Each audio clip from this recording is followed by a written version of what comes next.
All right, how's it going, everybody? We are here at the beginning of week one of our spring 2021 semester. I'm your instructor, Tony. I know that about half of you taking this class have had me in the past, which is cool. And to those of you that haven't had me before, welcome. Um, I am very much looking forward to this class this semester. This is arguably my single favorite class to teach. This will be my fourth time teaching this class at College of the Redwoods. Um, I'm very excited. I'm very excited. This is the third video that I've made today. This is the one I've been looking forward to. I made my time slot for my differential equation video makings to be the last time slot of the day so that I'm all worked up for it instead of being tired, because this is my favorite topic to discuss and to work through with people here. So I'm really looking forward to this. I am making this video right now. It is January 14th at 2 in the afternoon. In general, my plan for this semester, if you've had me last semester, I'm flip-flopping my schedule. Last semester, I made videos on Monday and Tuesday for that week. That turned out to make things harder on me than they needed to be. This semester, I'm going to make videos on Thursdays and Fridays instead of on Mondays and Tuesdays, and those videos will be for the next week, so that even when I get a little hung up and fall behind, that won't actually delay you at all, because I still have the weekend then to bring things back together there. So again, we're a little bit before the semester technically starts right now, but I'm trying to be responsible and do my videos the week before, as I will do every week here, to kind of make sure that we're ready to go into the next week right here. So today I'm going to start by talking about section 1.1. Tomorrow, as you can see above me, we're going to talk section 1.2. This section really just introduces the concept of a differential equation. It gives us a whole lot of vocabulary words and some sort of conceptual things here. Tomorrow, we'll get our very first technique for solving differential equations of a certain type. Sort of our most simplest strategy for solving some of the most simply structured differential equations, but very important. Um, so I'm going to go ahead and get started here. So in section 1.1, the goal of this section is to discuss modeling via differential equations. And I really like to think about this as saying, you're all good at math by now. You wouldn't be in this class if you weren't. What we need to do is now kind of turn our brains to the left and start thinking differently about how we construct mathematical relationships. The goal of this class is to model real-world scenarios by describing the rates of change of the quantities associated with the system, rather than directly describing the quantities of the system. In simplest terms, this means that rather than writing equations that look like y equals, we are going to be writing lots of equations that look like dy dt equals, right? So I'm just going to say here, algebra says write equations that look like y equals. In differential equations, the whole point is we aren't describing amounts. Y is an amount of some variable. We are interested in describing rates of changes of amounts. So dy dt equals. That's what our equations are going to be built to look like. It is going to be of interest to us to solve for y sometimes. But what I think I can explain to you already pretty briefly here. If there are derivatives within our equations and we want to undo derivatives, we know that undoing derivatives involves integration.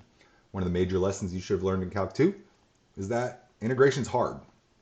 And so it's not always going to be the case that we directly have a route to truly solving differential equations. But when we can, we hope to. But we will often be limited in the fact that integration is hard. So right away, what I want to talk about here is what you see at the bottom of the screen, the complexity accuracy trade-off. Our goal this semester is to model lots of real-world systems out there. That's what we're trying to do. And what we want to ask ourselves is, are our models like good? Are they accurate to the system that we're actually trying to describe?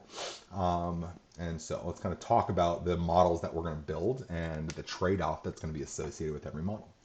Calculus 2 should have taught you guys a sentence I said a second ago.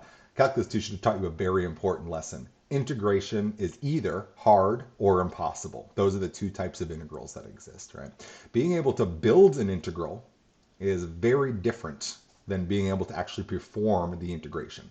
I know that whether you're in my Calc 2 class or not, I am positive that there are several meaningful integrals that you guys have built that do correctly represent a quantity of interest, but that there is no known way for a human to ever actually perform that integration by hand. The best we can do is do some numerical approximation with a computer or calculator, right?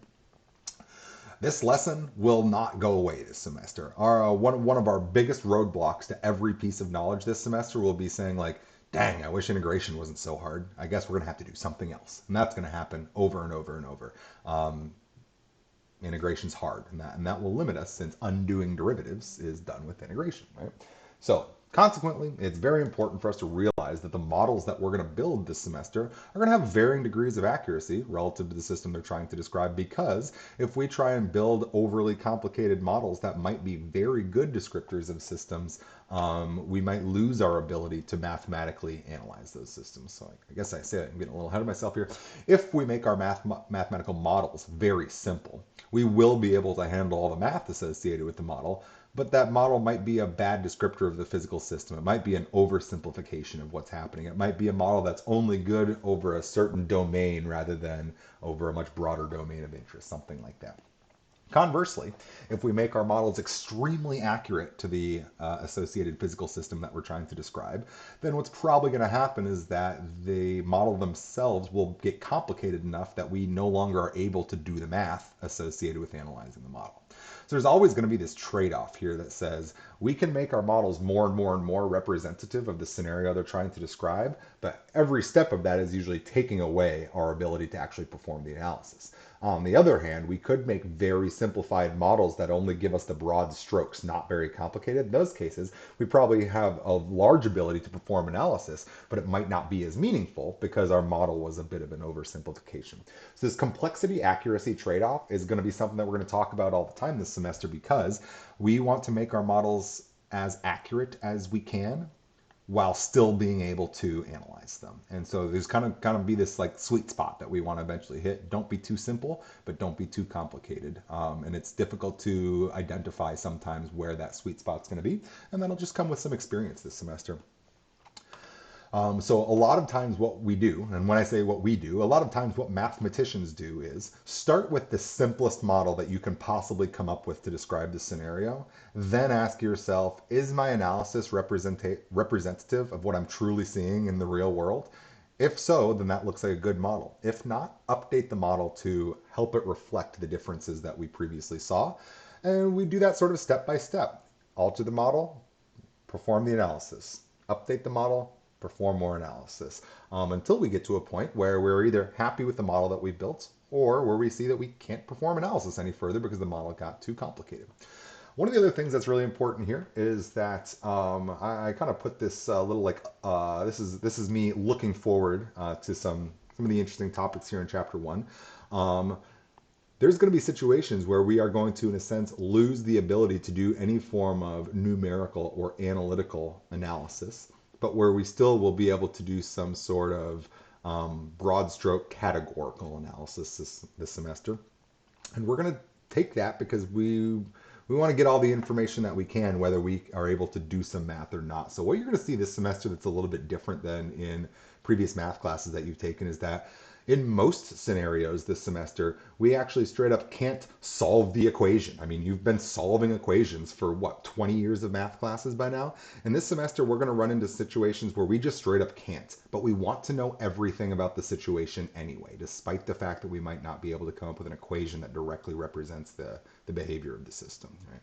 So one of the things that you're going to see that's a big distinction between this class and previous classes is that our goal of analyzing a phenomenon or a scenario is not going to be limited to saying, okay, write down the 3 equations that describe this. Like, maybe we can't, or maybe we can, but we can't solve those equations, et cetera, et cetera. So what we're going to see here is a much more of a general analysis this semester, where we might be less technical than I suppose that you typically are in like a calculus class, a trigonometry class, a statistics class.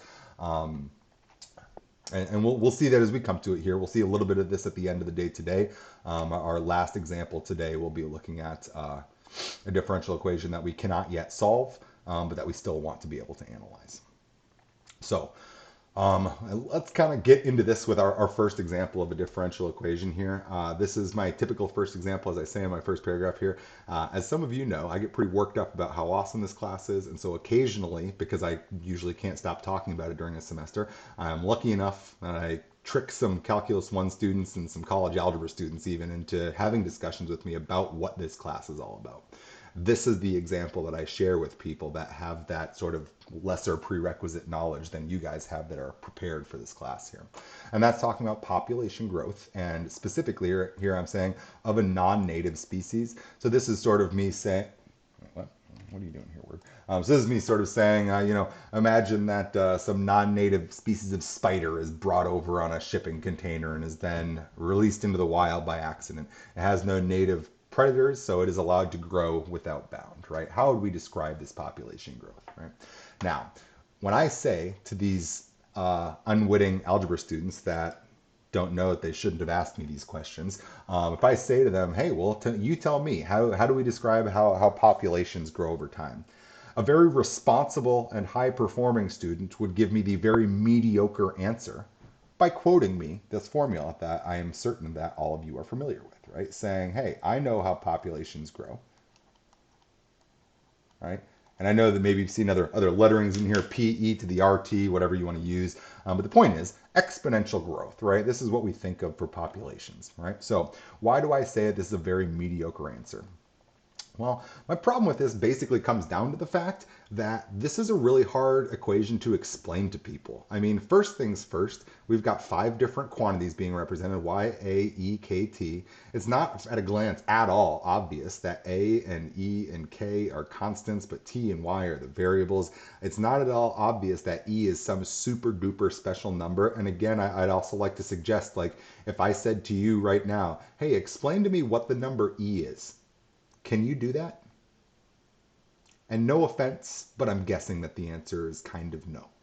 And then even worse, if I said to you, explain to a random stranger what the number E is, then I think my total number of people I expect that can do that are currently registered for this class is probably either 1 or 0, right? E is this weird number where by this point in your mathematical career, you know that it's like super important and that it has some really special properties, but still trying to explain what it is a little bit weird. And we know that E is sort of like pi, but I think that all of us can explain pi better because of its direct relationship to geometry, right? So basically, when I see answers like this, what this means to me is that you don't really understand what you're and again, I'm not saying you necessarily personally, but when my algebra students, when my Calc 1 students are like, oh, this is how populations grow. This to me seems a little bit more like you quoting something you were told to me, or rather than an explanation of something that you understand, right? So I think that this is sort of one of those like little like semi like ironic situations where we teach college algebra, we teach people this formula in college algebra. The number of college algebra students that can really explain to me the nitty-gritty details of what this formula is doing is incredibly small, and it's because they don't have a calculus background to help them understand E. Right?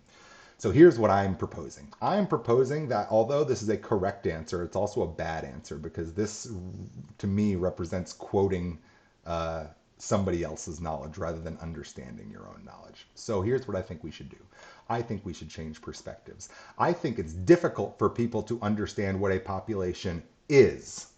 That's an amount. That's why. This is what's hard to understand. I think what's much, much easier, a different perspective, is describing how populations change over time. I think that's something that more people are on board with than how to calculate the size of a population at some point in the future. So what I'm suggesting to you is we should be describing, rates of change, all the way back up here. We should instead maybe attempt to describe the rate of change of population instead of trying to describe the quantity of the population. And perhaps that will lead us to a little bit better insight about what's going on with population change. So to get the ball rolling, and so for those of you that don't know me, I ask poorly phrased questions all the time. About a quarter of them are on accident because of typos, and about 3/4 of them are on purpose to see what direction you choose as a student to take that question right there. It's a little bit of the, you figure out what I'm trying to ask because that's sort of the way the world works, right? People ask bad questions all the time, get used to it. So in this poorly phrased question, how do populations grow? I often present people with these two sentences, and I ask them how they feel about these two sentences. Last year, Eureka's population grew by 1,000 people. Last year, China's population grew by 1,000 people. I think that pretty much every single person I've ever said these two sentences to is pretty on board with the fact that 1,000 people would be a lot of growth for Eureka. 1,000 people would be like literally representing like population collapse for China if that was how many people they increased their population by in a year right there. Like the country would collapse in a few years probably. So these two statements, although they look to be almost identical, are quite different from each other. And we know that because Eureka only has a population of what, like 50,000, and China has a population of 1.3 billion. Therefore, these two statements represent the exact same absolute growth, 1,000 people, but they represent wildly different relative growths, right? In this case, that would be like a 4 or 5% growth for Eureka, versus for China, this would represent like 0.00001% growth or something outrageous like that, right? So the good news here, again, is that, as I said a second ago, this equation right here is difficult for most people to explain to most other people. What I want is something that's easy to explain to anybody. Even non-mathematically inclined people are generally pretty okay with the explanation as to why these two sentences aren't comparable to each other, even though at first glance they are. The rate of growth of a population is always going to be proportional to the size of the population, right? Since China has 1.3 billion people, we expect their population growth to be measured probably in the millions every year, whereas since Eureka's population is only about 50,000, we only expect our population growth to be measured in the hundreds or in the thousands each year. This growth size should be relative to the current size of the population, proportional to. Fortunately, we are the people that are mathematically inclined. And so we can take this sentence and not just believe it, but we can convert it into a math equation. And that's a very important thing we want to do is translation. We're translating English into not just math, but specifically into differential equations. So here I've just copied and pasted the sentence, just made it smaller so it's all in one line right here. And we can do this. The rate of growth of a population. The rate of growth of a population. This isn't P. P is the size of the population. I'm talking about how the population changes over time. This, to me, looks like a dp dt. That's the rate of change of the size of the population over time. Is equal to, oh, excuse me, sorry. I'm gonna back up here. Is proportional to, that's where I could maybe use like my little like proportional twiddle right there. Tilde. Twiddle. I don't know why people call it twiddle. It's gotten me into calling it twiddle. It's a tilde. dp dt tilde the size of the population. Well, the size of the population is p. That's pretty easy. And what I can also do here then is take my statement of proportionality and just rewrite this as a straight up equation. We just need to have a constant of proportionality in there. So dp dt equals kp. That says the rate of change of the population over time is equal to a constant of proportionality times the size of the population out there. My big thing here is that despite the fact that the above equation, the algebra equation, is something that you learn in algebra class, it's hard to explain to a random person. And despite the fact that this equation right here involves calculus, I think it's way easier to describe to a common person, right? The rate of change of population is proportional to the size of the population. This is the sentence that everybody understands regardless of whether or not they understand math. However, we're noticing that this is exactly a differential equation. It's an equation that discusses p, but in terms of the derivative of p, the rate of change of p, not just amounts, we're describing rates of change. And so the thing that I'm noticing here is that population amounts are kind of weird to talk about. That's a weird equation to discuss. Rates of changes of population are not weird to talk about. This is really straightforward. They change proportional to the size of the population. That's a really easy equation. I can get junior high students are down with going from this statement to this statement. Don't worry about not knowing how to compute a derivative. The sentence, the rate of change of population, could go in place of dp dt. That's just a notational thing right there. That's fine. So my question to you would be then, what's up with the fact that we have two different ways to describe the population now? Is our algebra equation with the e in it, is that equivalent to the differential equation that we just came up with or not? Or is there some distinction between the two? Let's talk about solutions to differential equations. So to find the solution to a differential equation, And here I'm stating a very generic differential equation, right? dy dt is a function of y and t. So just on the right-hand side of that equal sign, you just got y and t stuff over there, potentially t stuff. By the way, notice that we have dp dt, and this one didn't have any t terms. It just had the p terms that were in there. I would still be able to say this is f of pt, where there just wasn't any t in there. That's okay. All right. There is potentially going to be a dependence on time, but not in all cases here. We'll talk about that more in detail next video. So to find a solution to a differential equation that looks like this is to find a function, y of t, that makes this equation true. So one thing to notice real quick here is that solutions to differential equations are different than solutions to algebra problems, because in algebra problems, you're usually looking for like a number, right? X equals 7. In fact, we'll actually see that x equals 7 is the solution to a differential equation today, but that's more of an exception than the rule right there. It is much, much more often the case that our general solutions to differential equations are entire functions. It's a function y dependent on t that when you take the derivative of y, it is equal to plugging in that equation for y onto the right-hand side right there, right? So we want to make this equation true with some function y of t. In our case, all right, so this is just me using my general notation of y's and t's in the function f. Our particular case is that we're using capital P to talk about population, right? So in our case, we would want to find a function, p of t, where when you take the derivative of p, right, the derivative of p, what you should be getting out is just p again times a constant. And so my question to you is, here's your first calculus question of the semester. It's an easy one, but it's all in words. What is the function where when you take its derivative, you get back the same function times a constant? Well, I think we know this one, right? We know that the derivative, ddt of e to the t, oops, I wrote that wrong. Hang on. Right. The point here is exponentials, right? E to the t equals e to the t. Now, we have something a little bit different in here. We want to end up with getting a k involved right here. There should be a k times p, right?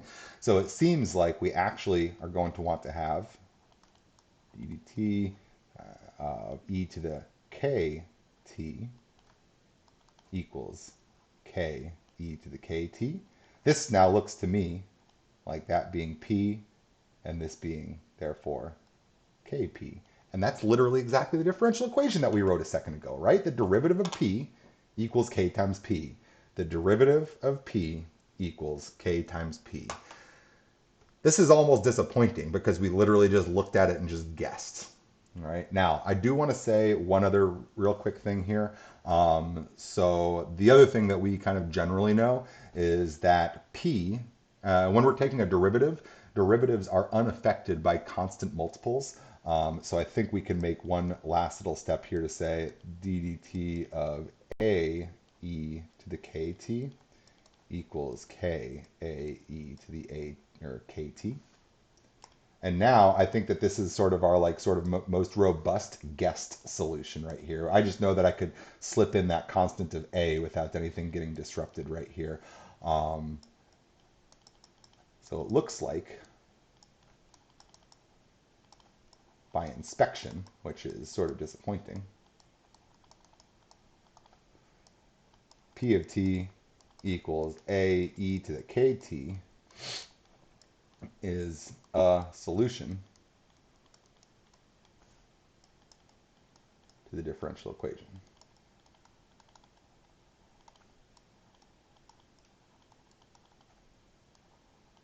All right.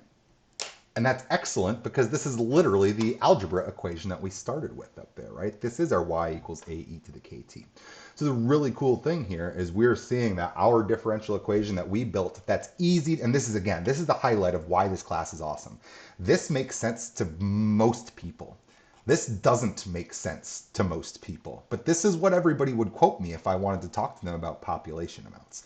So what I want to try and have you convinced of right here is there are tons of situations in which it is easier to describe things with a differential equation than with a like a regular equation, right? Like an algebra equation out there. I think it's more natural for us to discuss population as a differential equation than using this algebra equation that you guys all got in college algebra back there. And what we just showed is that they're literally equivalent to each other. And we can see that because we guessed and checked to identify that exactly the algebra equation is a solution to the differential equation here, right? It fits. You plug in this expression for p and take the derivative on the left, then you will get exactly k times p as your thing that you get on the right there. So this is a solution right there. So two quick statements about what we just did. One, you should be a little dissatisfied with that. We didn't use any special technique. We just thought about it. And there's no chance, hopefully, in your mind that you think this is going to be a just think about it class. Can you think of an answer to this? Like, that's obviously not the route that we're overall taking in this class right here. In the very next section, literally in the next video, we will do the more formal route to like doing the math to get to that exact same answer right there. And we will. But very importantly, statement number 2, smart and responsible usage of guess and check is by far one of our most powerful tools of this entire semester. Do not underestimate the value of a good guess, and do not associate guessing and checking with a lack of understanding. It's what smart people do. And I just want to say to you, guess and check sort of comes full circle. I feel like it's sort of something that you get taught when you're like in like 11th, 12th grade, like first learning algebra. But then it's like, well, that's what you do when you don't know the technique is you guess and check. And you should just learn the technique. Well, what Calc 2 should have taught you is that you can't just solve every equation and compute every integral. So maybe guessing and checking is actually the big thing to do when things get actually hard in math. So I kind of feel like guess and check is like an early thing you learn in life, and then you're discouraged from using it. And now this semester, there's going to be a ton of things that we're going to build all of our intuition for several sections this class by just starting out by being like, here's a problem that we obviously want to solve. We have no idea what to do. Let's just start flopping some guesses out, and let's just see if any of them pan out or are close. That will help give us intuition about what we actually should be doing. And it's going to really bring us to understanding better because we guessed and checked. So I want to make that very clear to you guys. I expect all of you to guess a lot this semester. That is a high level technique in this course, not a low level lack of understanding technique. It is a very powerful technique, and you should be developing intuition about what smart guesses look like and what not smart guesses look like. And you should be developing intuition about saying like, because I guessed this and it either did or didn't work out, I therefore have a new idea about what I should try next. All right. So guessing and checking matters big time, and you should get good at it. It's an important technique for us this semester here. So let's talk about some special types of solutions. All right. So a second ago, we started with a differential equation here, dp dt equals kp. And we just thought about it. We won't get to do that too many times this semester where we just get to be like, do I know any function like that? Oh, I do. We're done. That's obviously going to be pretty rare this semester, right? So in this case, we found what we call a general solution to the differential equation. That's this guy right here. There's a couple special types of solution that are sort of individually a little bit more important for us to like be aware of. And so let's go ahead and talk about those specialty types of solutions rather than just general solutions here. I think this should be, is that not right? Be consistent with my font sizing. There are two important classes of solutions to identify other than general solutions. One type of solution is one that we want to know about because it's going to matter a ton. Another one we want to know about because it's not going to matter much at all. So there's kind of two that I want to identify right now, and one is because it's like, who cares? And the other one is like, we need to know those, right? So consider the differential equation dx dt equals x minus 3 times x minus 7. Before I even ask any questions about this, I just want to kind of talk about this real quick. What this is saying to me, what I can see in this equation right here, is that the value x is changing. I know that because I have an equation that says dx dt, the rate of change of x, is equal to something, and it's not just straight up equal to 0, right? So that means that x is changing over time. Another important thing that I see is that there is no time dependence on the right-hand side of my equation. What that means to me is I just misspoke 1 second ago. X is not changing over time necessarily. Okay, it is going to change over time, but it's not changing based on what time it is. It's not dependent on the current time to know how it's changing. It looks like how X changes depends on what the current value of X is. So maybe we'll get statements that are something like, if x is big, it's increasing, or if it's small, it's decreasing, or if it's 4, it's decreasing. Like, we'll get statements that sound like that, right? One final thing to say before I scroll down a little bit further is, it looks like the equation that describes how x changes over time is quadratic in x, meaning to me, it seems very likely, and in fact, I kind of just know this just by kind of considering the graph of this in my head, it seems to me like there will be some values that x can take on that will cause dx dt to be negative, and there's some values that x will take on that would cause dx dt to be positive, meaning sometimes x is getting bigger and sometimes x is getting smaller, and how x is changing depends only on what x is, not dependent on what time it is, right? This could be like times t right here also. That would make our analysis way more difficult for this function. We'll talk more about that in upcoming sections. So, suppose that at time 0, we have that x is equal to 5. This is the initial condition, x of 0 equals 5, right? If this is the case, then I'm going to write two statements right here. The first statement I'm going to make is I'm only going to plug x into the right-hand side of this differential equation. That's going to say 5 minus 3 times 5 minus 7, and we're going to see that this is going to be 2 times negative 2, and we're going to get negative 4. So one statement that I'd like to make is, if x is currently if x is currently positive 5, then I also know that x is in the process of decreasing by 4 units per unit of time. Right? That's what this tells me. X is currently 5, that's what I've been told, and x I now know is decreasing by 4 units per unit time. That's sort of like its velocity right there. The other thing that I want to point out here is that if I were to plug in, I'm gonna give myself a little more room here and make some statements.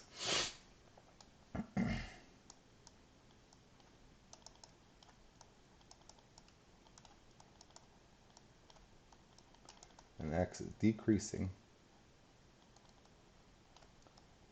by 4 units per unit time.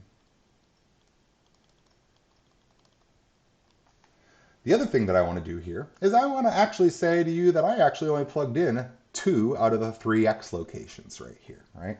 The other thing I can do is I can say, let's take the derivative with respect to t of 5. That's what x is. X is 5, right? If I plug in the 5 on both sides then that says to me 0 equals negative 4, and that says to me x equals 5 is not a solution to the differential equation, right?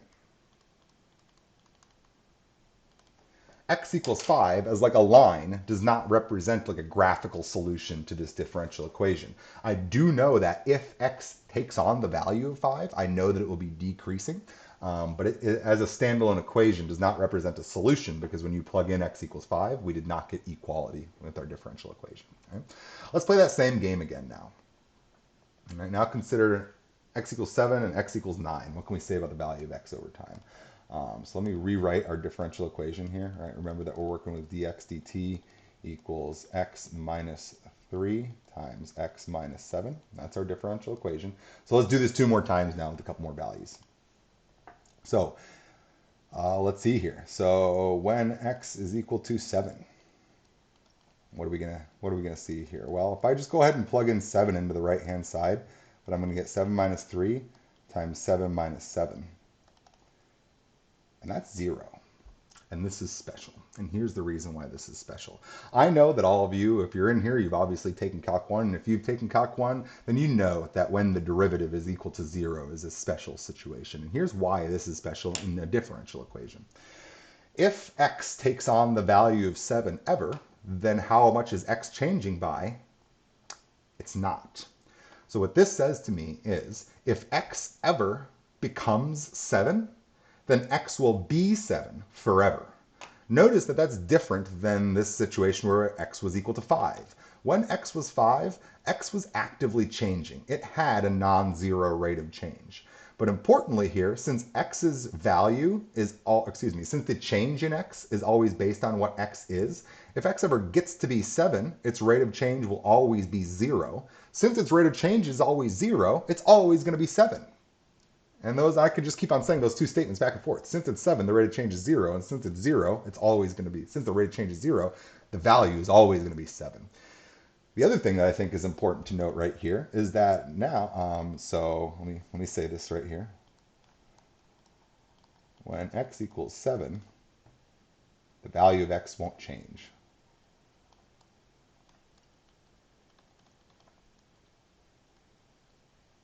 Which means it's stuck being 7 forever. Right? Notice that if I plugged in 7 on both sides of the differential equation here, I'm getting the equation 0 equals 0. It seems like x equals 7 is actually a solution to this differential equation. When you plug in 7, you get equality.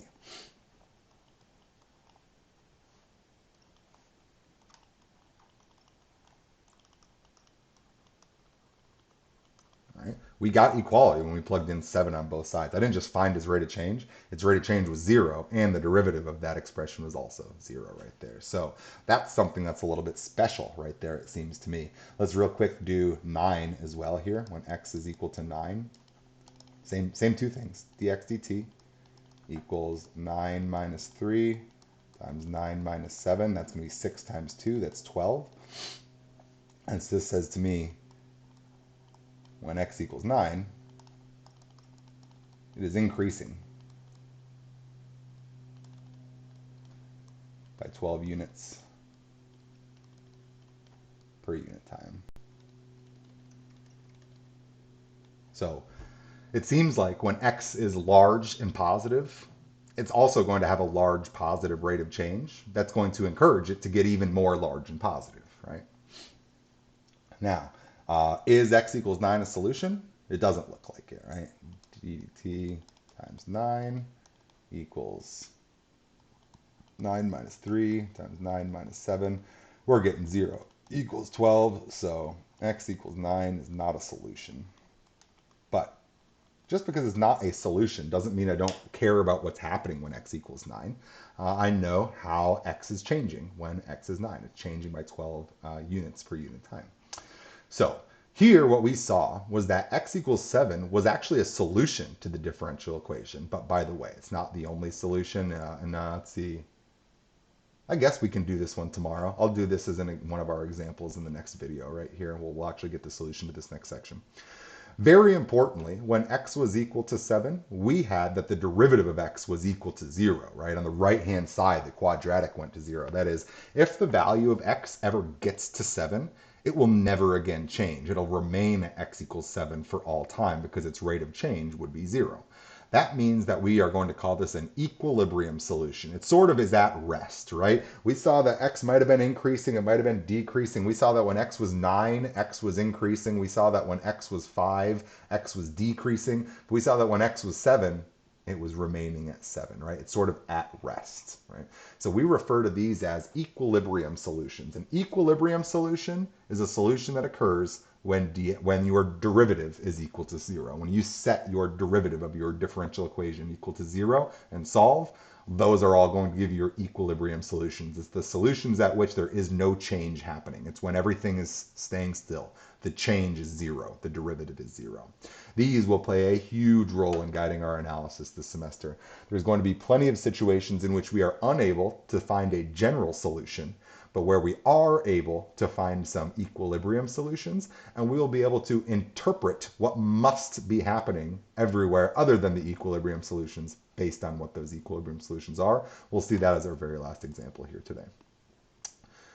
So that's one of our special classes of solution right there, equilibrium solution. I said to you that there's two special cases of solution. We've seen general solutions. We now just saw an equilibrium solution, a solution that's associated with the derivative being equal to 0. There's one other one that I care to discuss. Let's return to our population model. So now that you're thinking about things like the example that we just did, we know the general solution to this, but we certainly didn't use any formal techniques to arrive at it. Is there a simpler solution that you can see? Is there something that you could choose P to be that would make this equation true? And what I'm asking you to think of is the lamest thing you can possibly think of. Here we would say that P being 0 is a solution.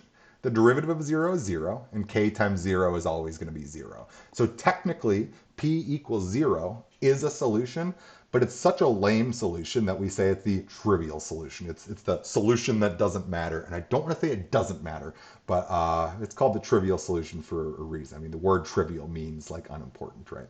So many differential equations can be made true, meaning we found a solution, by allowing the dependent variable to be 0. But this is rarely of interest to us. We certainly aren't in our third or fourth semester of calculus to study populations of size 0, right? So technically p equals 0 is a solution here.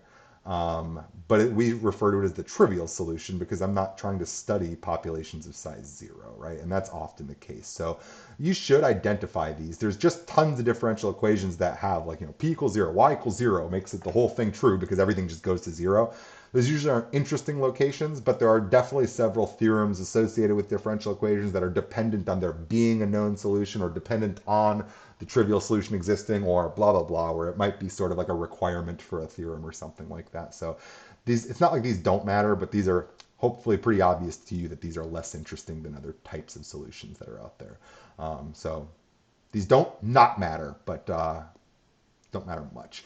But on the other hand, they're really easy to come up with. So this is also sort of one of those things where it's like every differential equation you see, before you ever start graphing things or try to use any of the analytic techniques we're going to come up with, every differential equation, you should just look at it through your skeptical eyes for 15 seconds and say, do I just see one? Oh, p equals 0 works. I can see that one. Right? Stuff like that.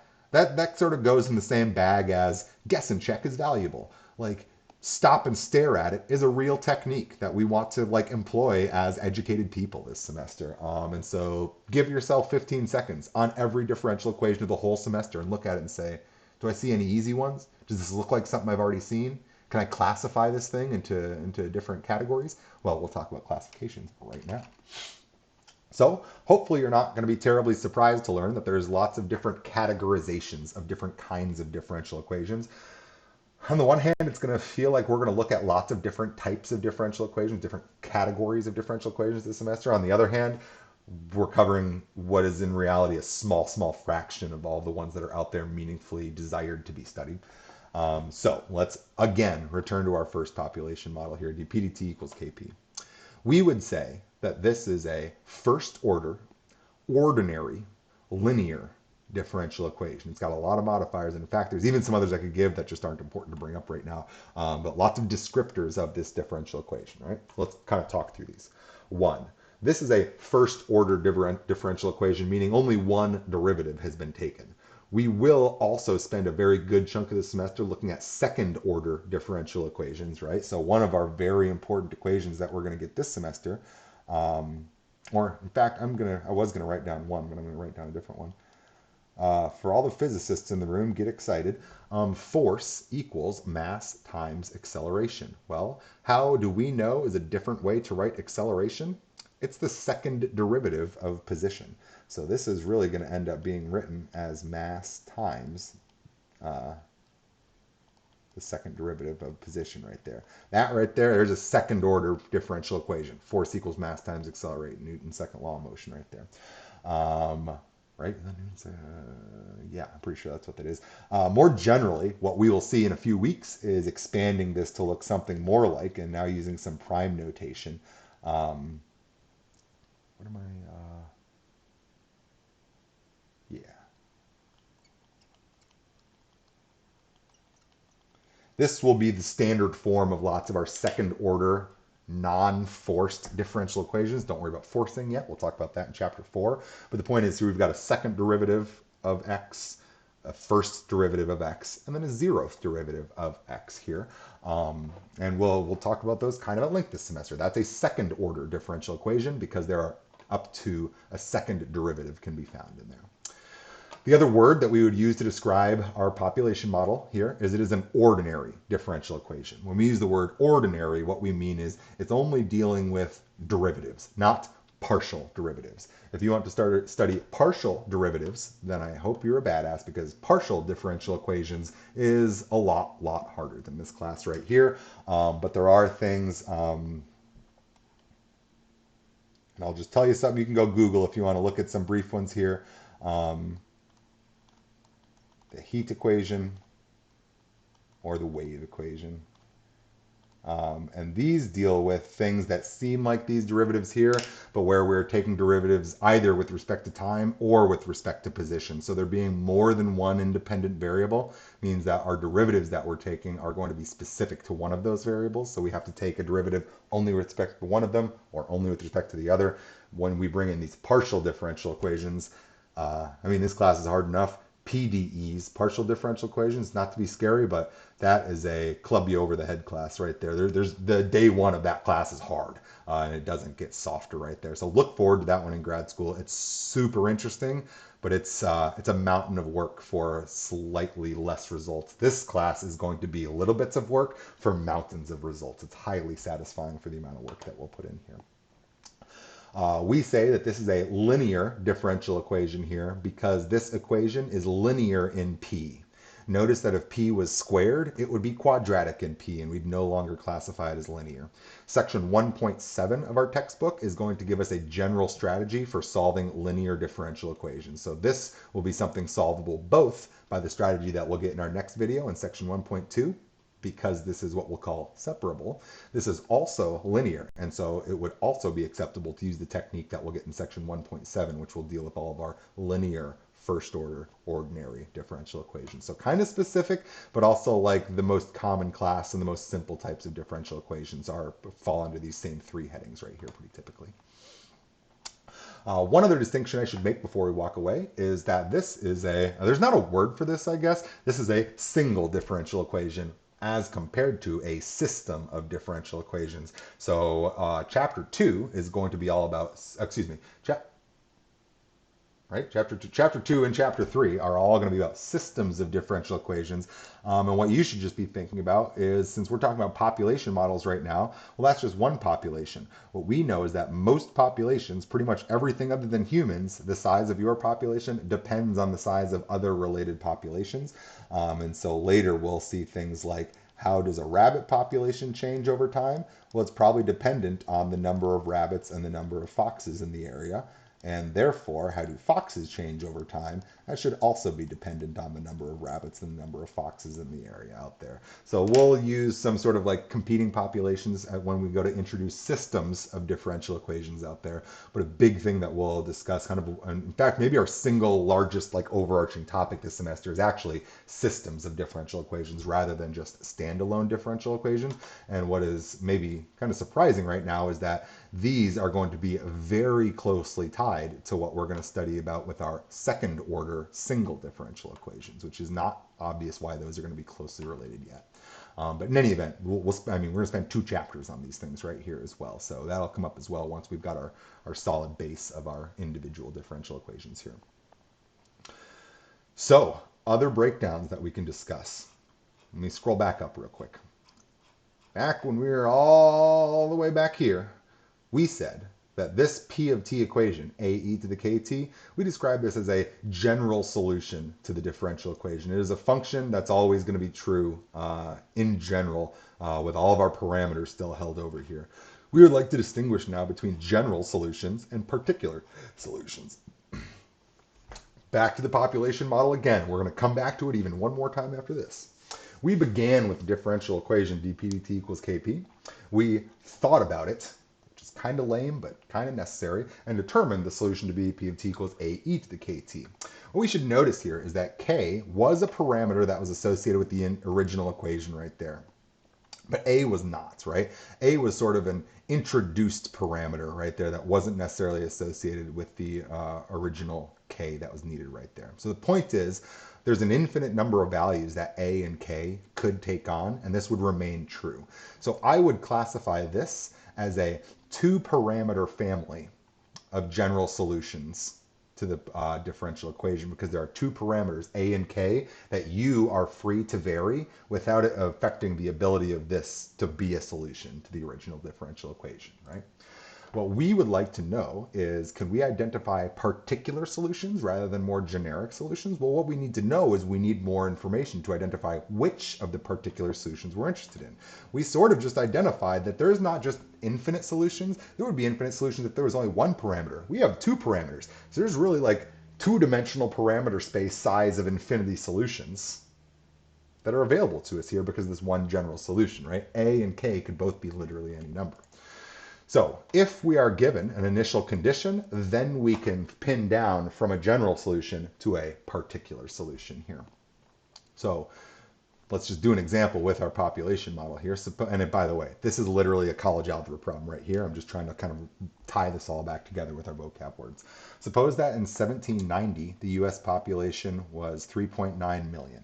I am going to say, because I am lazy, that I'm going to consider that to be time 0. I think that actually is the first year of the census. I don't think we have census data for 1780. I think that's true. I think 1790 is our first year of the census. So that actually is a very common year 0 for lots of population, US population modeling stuff right there. So we would write this then as the initial condition. The population at time 0 is 3.9. And we'll measure in millions right there. I'm not tracking all those zeros out here. So can this help lead us to a particular solution? Well, yeah, we're just going to combine these two things, right? P of t is a e to the kt, and P of 0 equals 3.9. Well, that just says we're plugging in 0 for t. So that says a e to the k times 0. K times 0 is 0. E to the 0 is 1. And so that really just says to me that 3.9 is a. So we have now found the particular solution associated with this initial condition right here of P of t equals 3.9 e to the kt, right? Now, I'm saying that this is a particular solution despite the fact that there is still a parameter k that's unknown. But remember that that parameter k was an unknown in the original statement of the problem, meaning the fact that it's still unknown is not my concern. The person that handed me this differential equation either wanted that to be left general or not, right? What I helped find was the generic constant that was more associated with calculus, right? That coefficient of a right there occurred because we know that derivatives are unaffected by constant multiples. We'll see a little bit more explicitly where that a comes from with our technique in the next video here.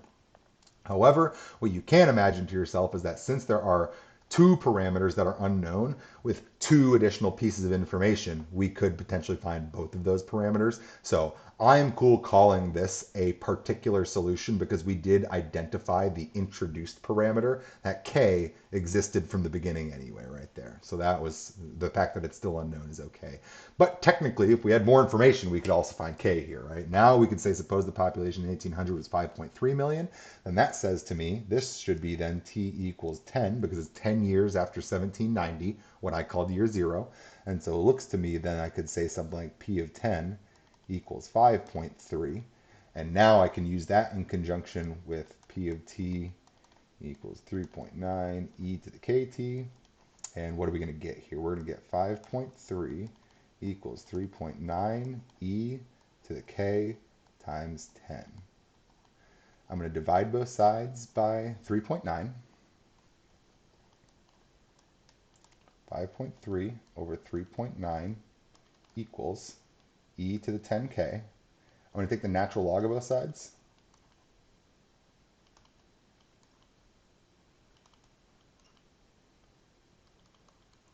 And we can divide both sides by 10, and we've got our answer here. I don't care too much about this right here. So we've now found that k is the natural log of 5.3 over 3.9 over 10. So now that since we had two unknowns, we got two extra pieces of information, we were able to solve for both unknowns, right? So again, we've now found a particular solution. I'm not even going to rewrite this back out because I know that this was just a college algebra problem that you guys can do that. But given two pieces of information, we can solve for two unknowns right there. So let's kind of summarize what we just saw right here. Again, just to kind of keep some naming things consistent since this is day one, right? dp dt equals kp. This was the first order ordinary linear differential equation describing how the size of a population changes over time. And remember, this class is literally titled differential equations, meaning every single equation that you write this semester initially or are asked to solve is describing changes. The solution to a differential equation can say an amount, right? We find p equals, but differential equations are always describing how things change. we found that p equals 0 is one possible solution to the differential equation. It's both a trivial solution because 0 is an uninteresting population. It's also an equilibrium solution because if a population reaches 0, it will remain 0 for all time. You can't go down to 0, whatever, our African white rhinos. Well, that was the last one then. We're not like going to get more of those later, right? We're stuck there. So that's equilibrium. The population size is at rest. The general solution that we just thought about was our AE to the KT. The particular solution here was the one given an initial condition. We were able to fill in that introduced calculus parameter right there. And again, notice that because k was a parameter associated with the original differential equation, identifying it isn't necessary to get a particular solution. That's a little, I'm not too worried about that right there, right? If I give you differential equations that have unknown constant parameters in them, then yeah, you're going to have some unknown constant parameters in your solution out there. It's the introduced constants from calculus that we want to identify what they are, often based on initial conditions. But I would also like to say I would consider this to be an initial condition, even though it's not initial. It's just a condition. We generally refer to all of these as initial conditions, even though that's actually initial. It's actually at time 0. This one isn't, but still, it could be any time in the future, in the past, the current. Information is what we needed right there. So now that we're we've beat this population model here quite heartily, let's make it a little tougher here. The question we should now ask ourselves is, well, how good is this model? It does a pretty good job of describing population growth with no restrictions, but unless you're talking about humans, there's pretty much no biologic populations on Earth that actually experience no restrictions. For every meaningful population on Earth, what should eventually happen as the population grows and grows and grows and grows? Well, I think this is pretty basic biology knowledge right here, is that eventually the population will run out of resources to consume, right? All biological populations are naturally limited in size by the resources that are available to them, right? You eat all the grass, there's no more grass, your population dies off. You eat all the rabbits, there's no rabbits left, the population of foxes dies off. Humans killed all the species on the earth, where we have no species left to eat, we die off, right? It's what happens to every population if you get too big. The maximum population size that an environment can sustain for an individual population is known as that population's carrying capacity. It is typical to denote carrying capacity as capital N. That's the maximum number that you can have in your population and still be okay. If you have more than that, then you have more of your population than your environment is able to sustain, and therefore your population numbers will decline because there aren't sufficient resources for each member of the population.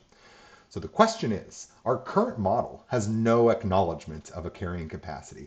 Our current model just says, yup, grow forever. If you just go out 1 trillion years, you'll just have quintillions of your population. Well, that's not representative of any real population. So notice we have reached our first discussion of the complexity accuracy trade-off. This is a very simple differential equation for us to deal with. So simple that without knowing any differential equation techniques, we were able to come up with a solution. Right? That's how simple it was. But what we're seeing is it's not very accurate to really any population on Earth. There's no population that grows like this. Even humans are not really following a curve that looks like this, right? And we are the exception to the rule for population growth, right? So what we now want to do is say, okay, listen, we can handle the simple model, and the simple model isn't a very good representative of the true population growth after a handful of years, right? Ask yourself, does it make sense to plug in t equals 1 million? And the answer is going to be no, right? So what we're thinking to ourselves is, well, is there some way that we can modify this differential equation? Because remember, this differential equation is modeling a real world scenario, or it's supposed to be. We want it to be more reflective of the true real world scenario. So what we want to do is include a new term in the differential equation, the model, so that the differential equation more accurately reflects the actual behavior of populations. Since this class is titled Differential Equations, we should ask ourselves how the population should change given the current size of its population. Everything in this class is all about change. It's literally the title. Differential equations is equations describing rates of change. That's literally what this class is. So everything is all going to boil down to that, right? So what we know is that population changes are going to be dependent on its current size only, right? What we want to do is identify how population should change for all representative population sizes, right? So what that means is I don't want to sit here and be like, oh, well, what about for 10 million? What about for 20 million? What about for 30 million? I don't know if those numbers are relevant. Maybe 10, 20, 30, and 40 million are all about the same to me. Then it's a waste of my time to go investigate all four of them, right? So when I say representative, what I want to say is give me one example in each sort of region of behavior. Here's kind of the way I write this out in words. And by the way, I mean, if you've read the sections, which you should have, if you're following along with this video, which you should be, this class is a lot less about here's an equation, solve it, and a lot more about think about it, read about it, be able to write a sentence about it. This is way more about do the best you can with what you got, give general descriptions, take individual baby steps in the right direction rather than just knowing where the goal line is going to be. I'm just trying to think right now. That's all that's happening. I'm not doing, I'm thinking, right? So how should the population change at certain different population sizes? All right, so what I'm going to do is I'm going to give a list of initial conditions and then associated changes expected with those initial conditions. And the first one's easy. If the population is 0, it shouldn't change. This is already contained with our current differential equation, right? Our current differential equation, right, our existing original one says if P is 0, then dp dt is 0. That works out. We've already got that going on here. All right, so that's our first one. Currently, that requirement is already met. If the population is small, it should get larger. That's how populations work. If you aren't anywhere near your carrying capacity, then you've got resources available to grow. I would like to point out that our original differential equation already has this going on. If you plug in p-values that are positive, then you're going to get dp dt values that are also positive because our k coefficients in all population models is going to be positive, and our population value is always going to be positive, and our e value is always going to be positive, right? All these numbers are always positive numbers. It's going to get larger. Now, if the population is at the carrying capacity exactly, then what that means is that there are exactly as many members of the population as the environment can sustain, right? So what this says is there's not too many, but we can't grow any bigger either because there's not enough resources to support more growth. But there's not so many members of the population that the population needs to get smaller either. This one is a little bit of a idealized situation. It's certainly not the case that populations reach their carrying capacity and then just stay at exactly that population over time. We will discuss as our literal last thing today how we can improve this model even better, and it will be by altering this third statement right here. If a population is at the carrying capacity, well, no population gets to their carrying capacity and then just stays there. But that's sort of what we're describing, right? Because again, if we're over the population, if we're under the carrying capacity, we should be growing, which means we're going up towards it. And if our population is greater than the carrying capacity, it should be declining towards it. So it makes sense that we're sort of sandwiching in on the carrying capacity where it then would not change, right? So this is our final very important statement right here. If the population is greater than the carrying capacity, then it should be declining. There's too many of that species for the environment in which it lives, right? So these are sort of the 4 sentences that I want to be true with whatever the differential equation is that I end up writing, right? So the question is, can we update our original model, our original differential equation to incorporate these ideas? It seems like we want to leave the first 2 sentences alone, leave the first part of the differential equation alone because it already perfectly agrees with the first 2 sentences that are up there, right? However, it seems like we want to introduce a new additional term that's going to help us agree with the second 2 statements, which are currently not agreed upon by the current differential equation, right? So what I'm seeing here is I want to modify our differential equation. Rather than just dp dt equals kp, I also maybe want to introduce another multiplicative term, which I'll call something, where the something value, get out of here, what are we highlighting here? Gosh, where the something value should be positive. It should be because we want to have positive growth when p is small, right? If our p value is very small, if our population size is small, we want all 3 of these terms to be positive so that our rate of change is positive. That would agree with our intuition biologically. If our population size is exactly the same size as our carrying capacity, then we know that the only way for the rate of change to be zero is if something is zero, right? Because k is never zero and p isn't zero. P is n in that case right there. So it's going to have to be the case that whatever we throw in for that something term, we're going to need to get zero out of it when p is equal to n, so that our rate of change of population is zero in that circumstance. Finally, we want whatever is within that something parentheses to be negative whenever our population is larger than its carrying capacity, because again, K, P are both always going to be positive numbers. So the only way we could experience a decline in population, a negative dPdt, is if this term was negative. So we want the something term to be negative whenever our population is larger than the carrying capacity. So what we're trying to think about right now, so again, I'm doing like word math. I'm literally using the word something in an equation right there and just saying what rules I hope something will follow. Now that I know what rules it will follow and what structure I have kind of arbitrarily decided for my new differential equation, I can now say to myself, are there any mathematical expressions that probably deal with both p and n that can help me fill in something right here? Stop for a minute, think about it. You should be able to come up with this on your own. Think of, and again, as I kind of said on page 1, we often want to build our models as simply as we can. And if we need to get them to be more complicated, we do. But don't try and go crazy with this. What's the simplest mathematical expression that you can come up with for something in this context right here? I would encourage you to pause the video right now and think of it for yourself, because it's not too hard. And then I'm going to go on right now. So, what should we be coming up with? Well, hopefully your algebra intuition tells you that a factor of n minus p is going to do the job for us. And let's scroll back up and see this, right? I kind of put this in a crappy spot right here. So notice that this value will be positive if p is really small. If p is smaller than n, then n minus p is positive, and that's what we wanted.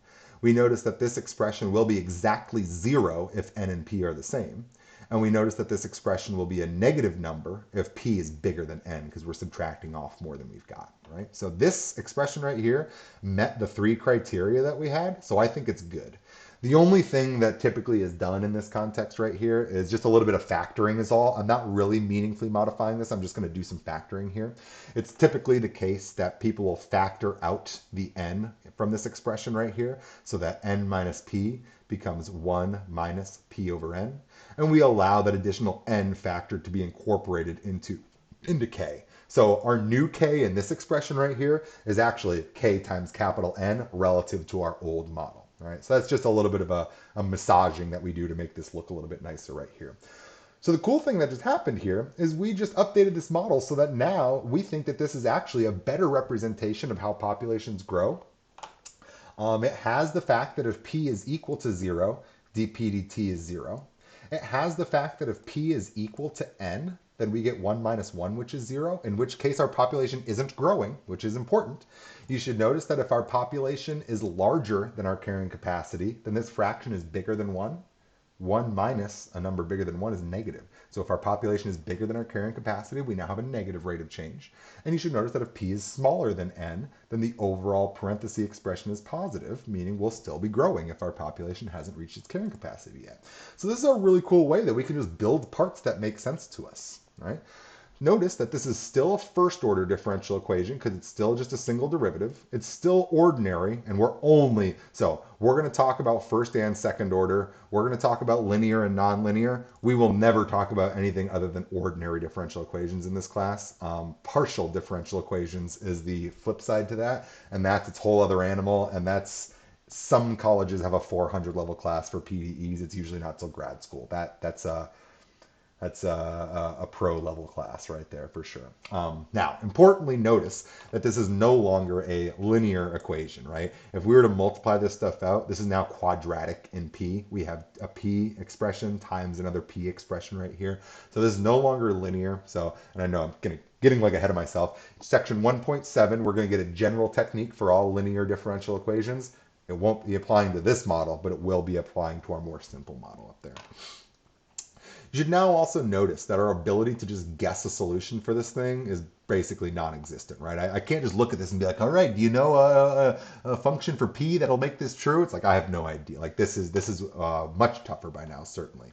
Does this mean that we're stuck? Definitely not. And so the reason why I'm doing this as my final example for today is because we're going to tons of times this semester run into differential equations that we straight up can't solve, but that doesn't mean that we can't analyze them. And so what I want to do right now is we're going to look at two graphs to help us analyze what's going to go on with this overall differential equation. How do the population changes over time? And the very, very final thing we'll do is we'll actually ask ourselves, how do we want to update this model a little bit better to reflect the fact that this sentence right there is probably not ideal. And I think you'll agree that that's going to kind of push us over an edge. That means that we can't handle things anymore. So we'll look at that in a second here. So again, this is kind of just what I said right here. One of the major themes of this course will be that for most differential equations, either you can't solve it, or even if you could solve it, the resulting solution would be such a gross, nasty expression that you couldn't analyze it. And so what was even the point then if that equation doesn't even mean anything to you, right? And by the way, when I say you can't solve it, I don't mean you. I mean like literally anybody on Earth. Most differential equations don't have closed form solutions, just like most integrals are not integrable. And those two things have a significant amount of overlap. Those two statements are true for mostly the same reasons right there, in that integration is hard, right? Therefore, we'll be extremely interested in more general analysis of differential equations, aside from simply finding analytic solutions. Real quick definition here. An analytic solution to a differential equation is a solution that can be arrived at by performing sort of like a sequence of sort of like known techniques. That's the do the math to solve the equation right there. Tons of times we're not going to be able to identify an analytic solution, an equation solution, but that doesn't mean we can't analyze what should happen to populations over time based on this differential equation. So to that end, we're going to draw two very important graphs. We're going to draw these two graphs lots and lots and lots of times this semester. It matters that you can draw them, and it matters that you can interpret them. So here's what the deal is. We're going to first graph p versus dp dt. We'll talk about what that shows us. Then we're going to do a second graph that is going to be t is the input variable and the population size is the output variable. So this is literally just like saying graph p of t. But notice that we don't know what p of t is. We literally don't know yet a technique to solve for p of t, and I'm asking you to graph it anyway. We'll be fine. We're going to do this here. So first graph. So number one, we're going to do our p dp dt. All right, this is our first graph. That means to me that I would like to have a graph that has p on the x-axis, the population size, and has dp dt on the y-axis. I know that the p values, population sizes, are always going to be positive, so I'm only interested in the right-hand side. I know that the population could be getting larger or smaller, so I am interested in both positives and negatives vertically here.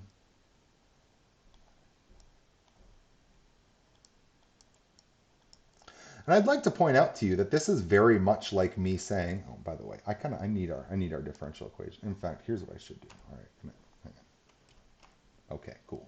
Let me do that. And then I'm going to go get our differential equation back.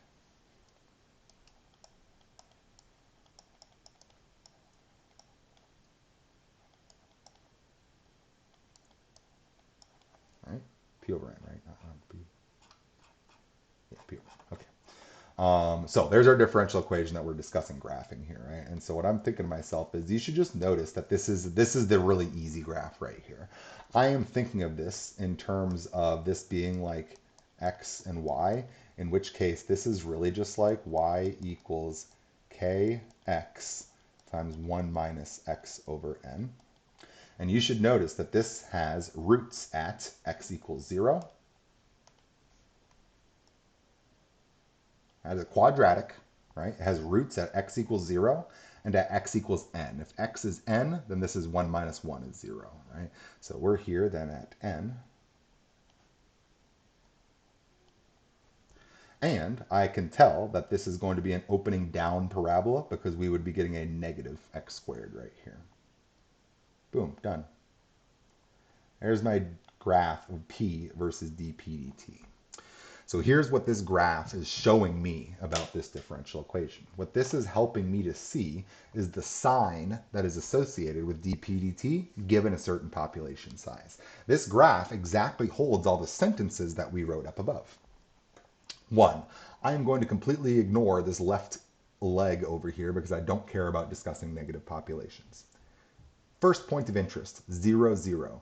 This says to me, if the population size is 0, then the rate of change of population is also 0. That agrees with what we said. All of this middle chunk right here says if the population is small, which we now see we're sort of defining as smaller than the carrying capacity, then we should have a positive rate of change of population size, right? When the p-value is between 0 and n, our dP dt value is positive, meaning the size of the population is getting bigger. When the population size is exactly n, our dP dt value is 0, because our population does not grow or shrink when it's exactly at the carrying capacity. Finally, when our population is larger than n, we can see that we're getting negative dP dt values right here, meaning that the population size is declining. So this is awesome. This graph right here was really simple to make, and it fully encompasses 4 sentences that we wrote before. All 4 of these sentences are exactly represented in that graph that we just drew right there. So this sort of feels awkward when I don't know, this is just phrasing this thing. Graph P versus dP dt. That's kind of weird phrasing right there. But as long as you just remember that this is like our input and output variables, like our x and our y, like that's just a quadratic graph right there. And it tells us a ton of great information, right? So that's our first graph of interest that I wanted to look at right there. Now the second one is the one that's a little bit trickier here, but is potentially more valuable to us. And I'm going to draw this one quite a bit bigger. So one thing here I can see is that our 2 variables are time and population size. I'm only interested in those being both positive, right? I'm not interested in suggesting that a population maybe existed before it existed, right? So I'm not looking at negative times here. So for graph number 2, here's our times. Here's our populations over time, right? This is our graph 2 right now. What do I know? What do I know? Well, actually, I'm going to use graph 1 to help me out with this. Now, here's the thing I'm thinking. There's tons of different sizes of population we could start with. So what I'm going to do is I'm going to mark for myself several relevant potential starting populations here. My question to you would be, if I start at time 0 with a population of 0, what should happen to that population over time? How can I graph the size of the population over time? Well, this is your easy one. We know that if the population starts at size 0, it will remain at 0 for all time. So this curve is easy. And by the way, when I say draw a graph, what we're going to draw here is several graphs. Remember that we found previously a general solution and that there are an infinite number of possible particular solutions depending on initial condition. Every different initial condition gets you a different particular solution. That's what I'm going to graph several of right now. I'm going to graph a bunch of representative particular solutions that I think are associated with the general solution. So my first particular solution is associated with the initial condition of 0 population. And what should happen to it over time is it should remain at 0 forever.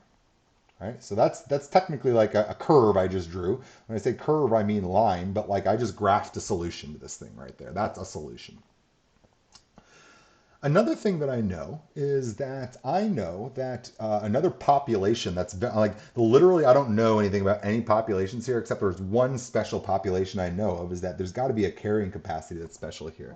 So my second question to you would be, what would my graph look like of the population over time if the population's value was exactly equal to its carrying capacity? Well, if P is equal to N, then what we can see is that dP dt is 0. The slope of the curve that we should be drawing is literally 0, right? So that says to me that P equals N looks like it's an equilibrium solution to this equation, right? P equals 0 and P equals N are the 2 equilibrium solutions. Right? I know that if the population starts at its carrying capacity, it will stay at exactly that same size forever. The population size doesn't change. It has a slope of 0. Now, these other regions are tougher for me to graph, right? Now I'm asking you the question, what if our population starts here at, like, I don't know, a third of our carrying capacity? What curve should I draw? How do I know what it looks like? Well, there's really only two things that I know. One thing that I know is that if our population is between 0 and n, I can see from my first graph that if our population is between 0 and n, it will be guaranteed to be getting larger. It's always growing. There's no way it could get smaller if it's between 0 and n, according to our model, right? It's guaranteed, therefore, to have positive slope. But when I say it's guaranteed to have positive slope, I'm saying until when? It will grow until what? And it will grow until it reaches the carrying capacity. What I can also see from the model that we've built is how fast is the growth?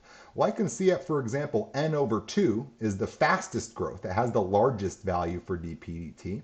I can also see that when our population is super small or super close to the carrying capacity, but not quite at the carrying capacity, that's when we have much smaller rates of change of population growth, right? dPdt is very small when our p-value is very close to n. So that says our slope should be very small as our p-value gets closer and closer to n. So what I know is that I am going to draw a curve because we are changing population size. If population starts at a third of n, it should be getting bigger over time. And it should be getting bigger and bigger, but what I also know is that the rate of change of growth should also get smaller and smaller as we approach our carrying capacity. If we had started even lower, there should probably be another curve that looks something like that out there, right? And if we started a little bit higher, there should be another one. But since it's closer to the carrying capacity, it'll get to that slower growth right away out there, right? So all of these are possible particular solutions associated with different initial conditions, which I've indicated with all my dots. There's still a region of the graph that we haven't described yet, and it seems like we haven't talked about all these guys that are up here. What do we know about this guy? Well, if our population starts out larger than the carrying capacity, then what we've already seen is that we should have negative rates of change for our population size, meaning the slope of the curve is guaranteed negative at all times if we're above the population or the carrying capacity. I can see this in my graph over here. When population is bigger than n, dPdt is negative. The slope of the curve is negative, right? So it seems like it's going to be negative, but it's not going to decline past the carrying capacity. If it ever got to n, it would stay at n, right? So again, even when we're past the carrying capacity on the right over here, if we're just barely past the carrying capacity, then we should only have a very small negative slope or small negative rate of change, right? So this is going to say to me, as we get closer and closer to that carrying capacity line, we're going to be less and less change that's out there. You should also notice that the further we are from the carrying capacity, if we're like double our carrying capacity, then we should have very quick losses out there, very steep at first. But as we get closer and closer to the carrying capacity, we're not losing so much anymore that's out there, right? So kind of what we identified here is that, notice, these equilibrium solutions of p equals 0 and p equals n are sort of guiding solutions for us. They seem to sort of bound all other solutions. And that's a really important idea that we're going to talk about in great length for the rest of this semester that's out here. But sort of what I did with this graph is that even though I don't know the general solution to this differential equation, I can still think about what's going to happen to any initial condition over time. Is that not the analysis that we really want in the first place? Like, that sort of is answering a lot of the questions that I would be interested in. I can now say to you things like, if this is a population's carrying capacity and this is what their current population is, can you describe to me where you think it'll be in the future? I can look at this graph and I can just tell you, this is actually describing population sizes, not just rates of change of the population out there, right? So these two graphs, the graph of, our independent variable versus its derivative, our dependent variable versus its derivative, very common. You're going to make these, you're going to interpret these. Graphs of the actual dependent variable and independent variable themselves, even if you don't know the equation for p of t, very common. Remember also that in general, we are interested in a general solution p of t, which is associated with an infinite family of lots of different solutions that are all having their own particular solution. This is like I just selected what? How many we got here? 1, 2, 3, 4, 5, 6, 7. I just drew a graph that had 7 different initial conditions and the curve, the particular solution associated with those 7 different initial conditions. I kind of want to say some sentences here. Half on the right includes 2 equilibrium solutions. And I could say here dp dt equals 0 when p equals 0 or p equals n. Right, those are two equilibrium solutions. How do we make the rate of change 0? We make the population size 0, or we make the population size's carrying capacity. 5 other particular solutions associated with different initial conditions, the dots. All right, that's our descriptor of what we just saw right here. So the very last thing, oh, by the way, I want to say this model right here is referred to as the logistic model, and that's because these curves that I'm drawing right here are called logistic curves that are sort of like an S-shaped curve, or maybe picture for yourself something that sort of looks like inverse tangent. A little bit different shape than inverse tangent, but very close to that. But this logistic curve is where this gets the name of the logistic model. Finally, what I feel like I want to do is draw one last curve for you guys, which is to say, what do we really think is actually happening here? I don't think it's the case that get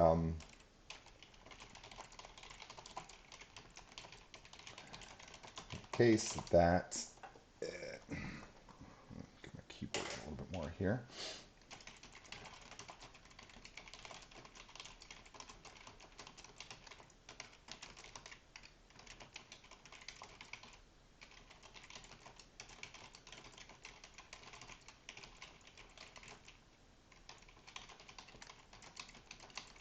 So the question really might be, what really do we think a graph should look like of a population over time? And here's sort of my dilemma. Is that what I think should actually be happening over time is, I can't stare at that. Okay. Is that, our carrying capacity is still obviously very relevant right here at n. But what I think I should expect to see is this sort of like logistic curve where we grow slowly at first, more quickly when we're getting about halfway between our 0 and our carrying capacity. I feel like what typically happens in a population is it probably like goes over the carrying capacity and then under and then over and then under and then over and then under. Something like that, right? I think that that's actually much, much more appropriate modeling right there. I think that's more representative of what truly happens to a population.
So it might be the case that there's maybe a smart way that people that are way smarter than me can kind of figure out a way to model an equation that looks like that.